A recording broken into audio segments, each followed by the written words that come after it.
Halo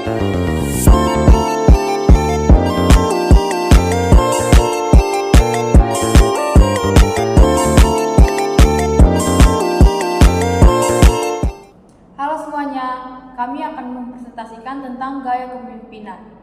Sebelum itu, izinkan kami memperkenalkan diri karena ada pepatah mengatakan tak kenal maka tak sayang. Maka dari itu, perkenalkan, Saya Katamunan. saya Tiar Masyihota. Saya Intan Sinorat. Baik, teman saya akan menjelaskan gaya kepemimpinan tersebut. Gaya kepemimpinan otokratis. Gaya kepemimpinan otokratis itu maksudnya tipe pemimpin yang suka ngatur semuanya sendiri tanpa banyak tanya atau dengerin masukan dari orang lain. Jadi semua keputusan diambil sama si pemimpin ini. Dan biasanya orang lain cuma tinggal ikut aja tanpa banyak kesempatan buat kasih pendapat. Contoh tokoh yang menerapkan gaya tersebut yaitu Soeharto. Soeharto dibilang memimpin secara otokratis karena cara dia berkuasa sangat kuat. Seolah-olah semua keputusan di tangan dia sendiri. Dia memegang kendali penuh dan orang-orang di sekitarnya, bahkan yang punya jabatan tinggi, sulit memberi masukan atau membantah kebijakan yang sudah diputuskan. Selama masa pemimpinnya, kebebasan berpendapat dan kritik sangat terbatas. Siapapun yang terlalu vokal atau menentang pemerintah bisa ditindas atau dibungkam. 2. Gaya kepemimpinan demokratis. Gaya kepemimpinan demokratis itu adalah cara memimpin yang melibatkan orang lain dalam pengambilan keputusan. Jadi, pemimpin gaya ini biasanya nggak langsung ambil keputusan sendiri, tapi ngajak anggota tim atau orang-orang di sekitarnya buat diskusi dan kasih masukan. Pendapat dari semua anggota dihargai dan keputusan diambil bareng-bareng berdasarkan kesepakatan bersama. Tujuannya supaya semua orang merasa didengar, lebih semangat, dan merasa punya tanggung jawab sama-sama buat mencapai tujuan yang disepakati. Contoh tokoh dalam penerapan gaya tersebut yaitu Insinyur Soekarno. Soekarno memakai gaya kepemimpinan demokratis karena dia ingin semua orang di Indonesia merasa punya suara dan terlibat dalam membangun negara. Waktu itu Indonesia baru merdeka dan dia ingin bikin semua orang semangat dan bersatu. Dengan ngajak rakyatnya, pemimpin daerah dan orang-orang penting buat diskusi bersama. Soekarno bisa dapat banyak sudut pandang dan masukan ini. 3. Gaya kepemimpinan laissez-faire. Kepemimpinan gaya laissez-faire adalah gaya kepemimpinan di mana pemimpin memberikan kebebasan yang sangat besar kepada anggota tim atau bawahan dalam membuat keputusan dan menjalankan tugas mereka. Pemimpin dengan gaya ini cenderung tidak terlibat langsung dalam proses kerja sehari-hari dan lebih membiarkan individu atau kelompok bekerja secara mandiri tanpa campur tangan yang berlebihan.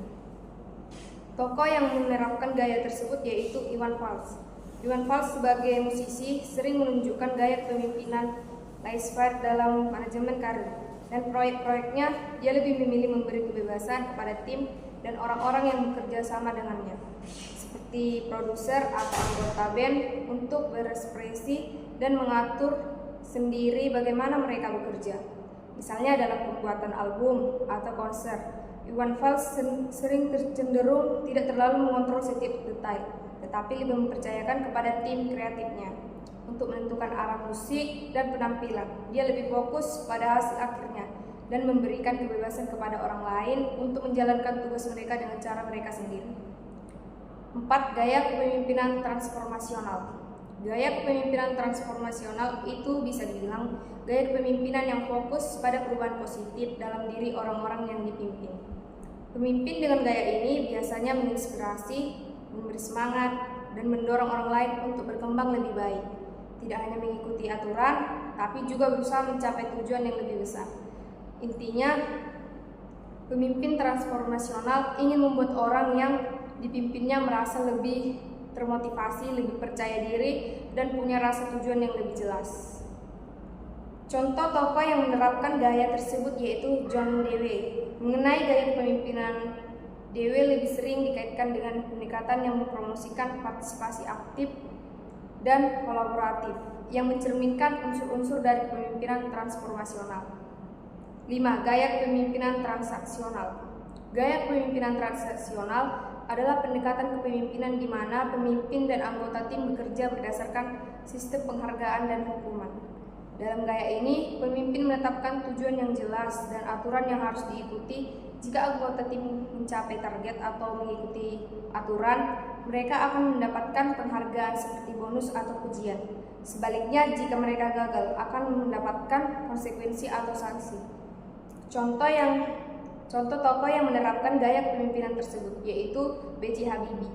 B.J. Habibie menggunakan gaya kepemimpinan transaksional di bidang pendidikan karena pendekatannya yang lebih fokus pada pencapaian tujuan tertentu imbalan yang jelas.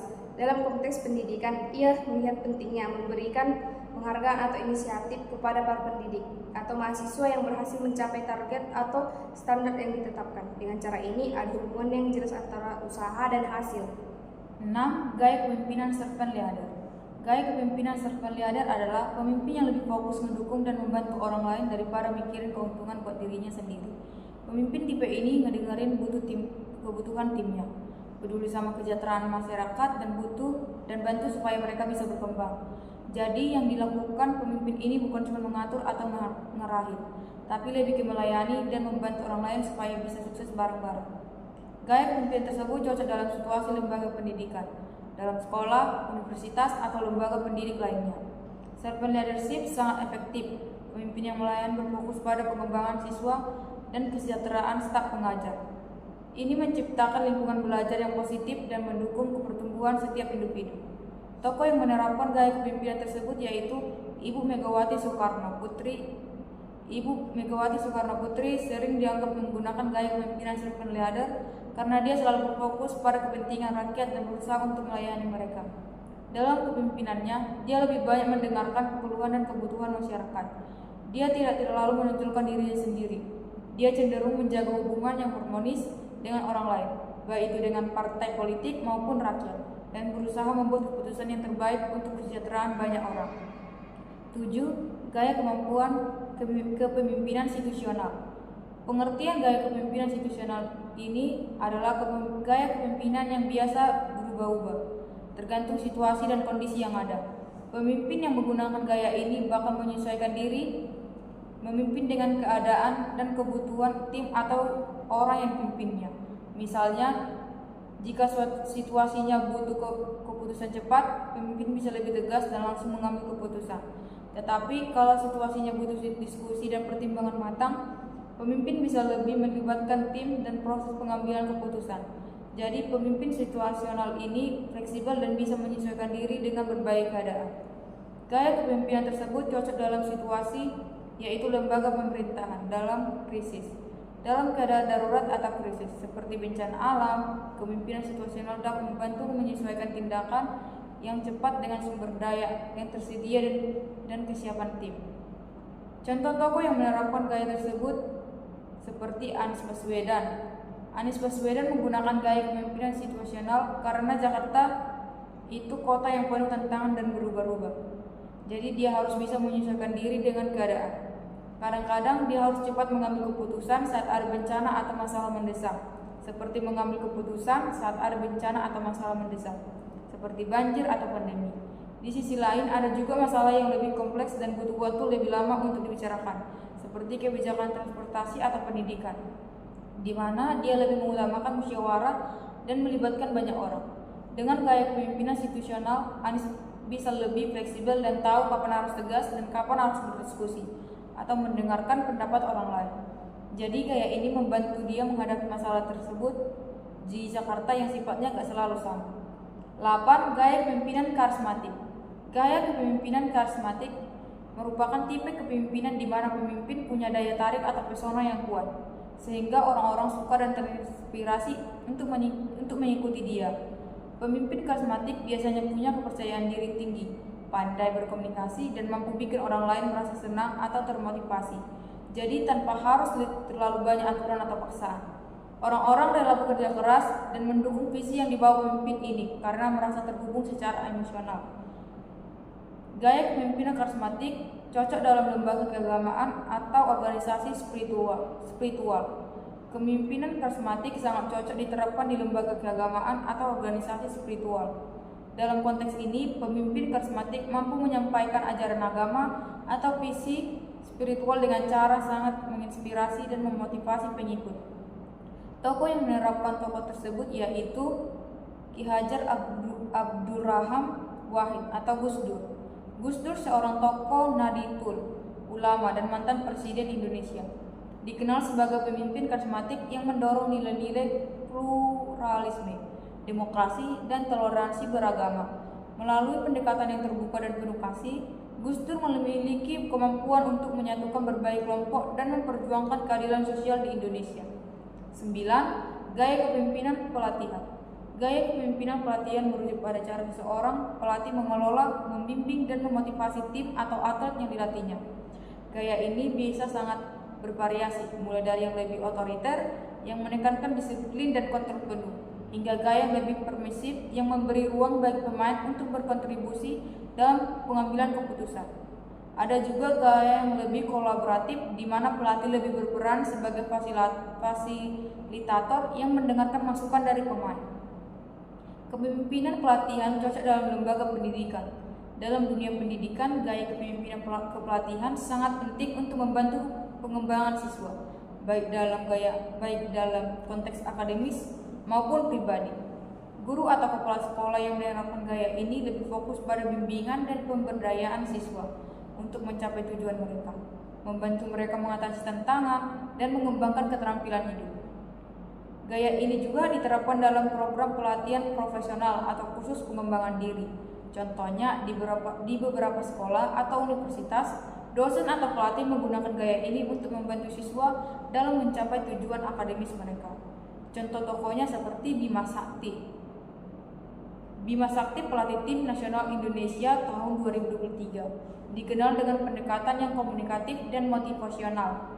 Dia berusaha untuk menjaga hubungan baik dengan pemain dan menanamkan rasa kebersamaan dalam tim serta sering memberi semangat kepada pemain yang menunjukkan performa terbaik.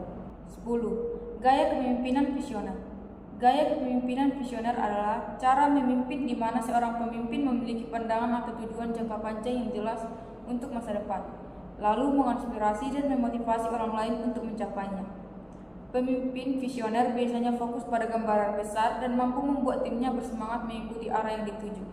Mereka membantu orang lain melihat potensi perubahan atau kemajuan yang bisa dicapai, sehingga tim bekerja dengan antusias menuju visi bersama tersebut.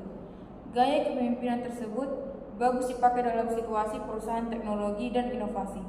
Di perusahaan teknologi yang berkembang pesat dan penuh dengan persaingan, kepemimpinan visioner sangat dibutuhkan untuk mengarahkan organisasi menuju inovasi. Pemimpin visioner dalam konteks ini mampu melihat tren teknologi masa depan dan mengarahkan perusahaan untuk mengembangkan produk atau layanan yang revolusioner. Contoh tokohnya seperti Elon Musk. Ia adalah contoh pemimpin visioner di bidang teknologi dan transportasi.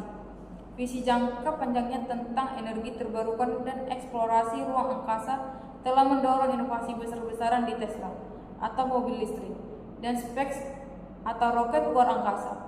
Ia berhasil menginspirasi timnya untuk bekerja menuju misi ambisius seperti membuat transportasi yang ramah lingkungan dan menjelajahi planet Mars. Yang ke-11 ada gaya kepemimpinan birokratis. Gaya kepemimpinan birokratis adalah gaya kepemimpinan yang sangat bergantung pada aturan dan prosedur yang sudah ada. Pemimpin dengan gaya ini biasanya bekerja dengan sangat teratur dan memastikan semua anggota timnya mengikuti aturan yang ditetapkan.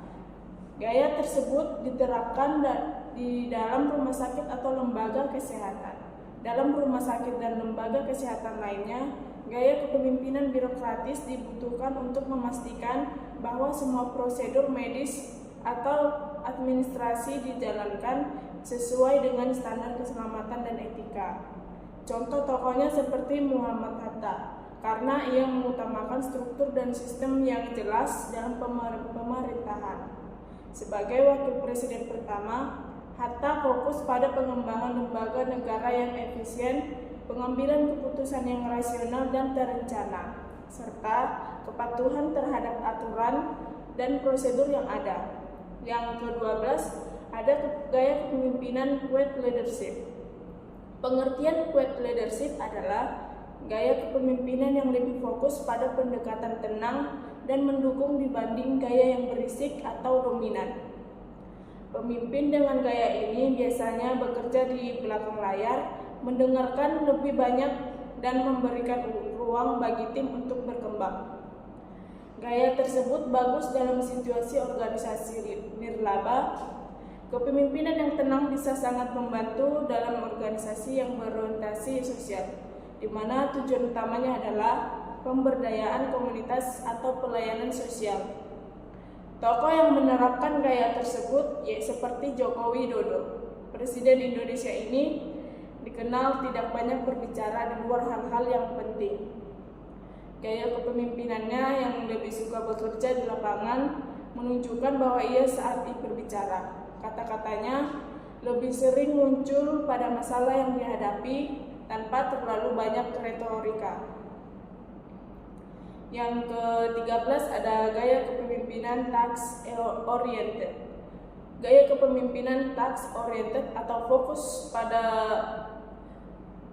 pada tugas adalah pendekatan di mana pemimpin lebih memprioritaskan pencapaian tugas dan hasil kerja dibandingkan dengan keperhatian terhadap hubungan atau kerjasama anggota tim. Gaya kepemimpinan tersebut bagus dalam organisasi darurat atau bencana. Dalam situasi krisis seperti penanggulangan bencana atau operasi bantuan darurat. Untuk tokohnya seperti Elon Musk. Musk adalah contoh pemimpin yang memiliki visi besar tetapi juga sangat terfokus pada tugas dan pencapaian tujuan spesifik. Yang ke-14 ada gaya kepemimpinan people oriented. Gaya kepemimpinan people oriented atau terfokus pada orang adalah pendekatan di mana pemimpin lebih memperhatikan kebutuhan, kesejahteraan, dan perkembangan anggota tim dibandingkan dengan sekadar hasil atau pencapaian tugas. Gaya ini cocok diterapkan dalam perusahaan jasa, di industri yang terfokus pada layanan pelanggan, misalnya hotel, restoran, atau layanan konsultan. Pemimpin yang people oriented dapat memastikan bahwa karyawan merasa dihargai dan termotivasi untuk memberikan layanan terbaik. Untuk tokoh yang menerapkan gaya tersebut seperti Nadiem Makarim atau Menteri Pendidikan dan Kebudayaan. Yang ke-15 ada gaya kepemimpinan adaptif. Pengertian gaya kepemimpinan adaptif itu cara memimpin yang fleksibel dan bisa menyesuaikan diri dengan perubahan atau situasi yang berbeda-beda. Jadi pemimpin adaptif tidak terpaku pada satu cara tertentu. Gaya kepemimpinan tersebut dapat diterapkan dalam situasi perusahaan teknologi atau startup, di mana perubahan cepat dan inovasi adalah kunci untuk bertahan. Contoh tokohnya seperti Nadiem Makarim. Sebagai Menteri Pendidikan, Nadiem menunjukkan kepemimpinan adaptif yang kuat saat pandemi COVID-19. Dengan memimpin transisi besar-besaran menuju pembelajaran daring atau online dan mengimplementasikan kebijakan yang mendukung pendidikan jarak jauh. Sekian presentasi dari kami. Jika ada kata salah, mohon dimaafkan. Terima kasih. Audio Jungle.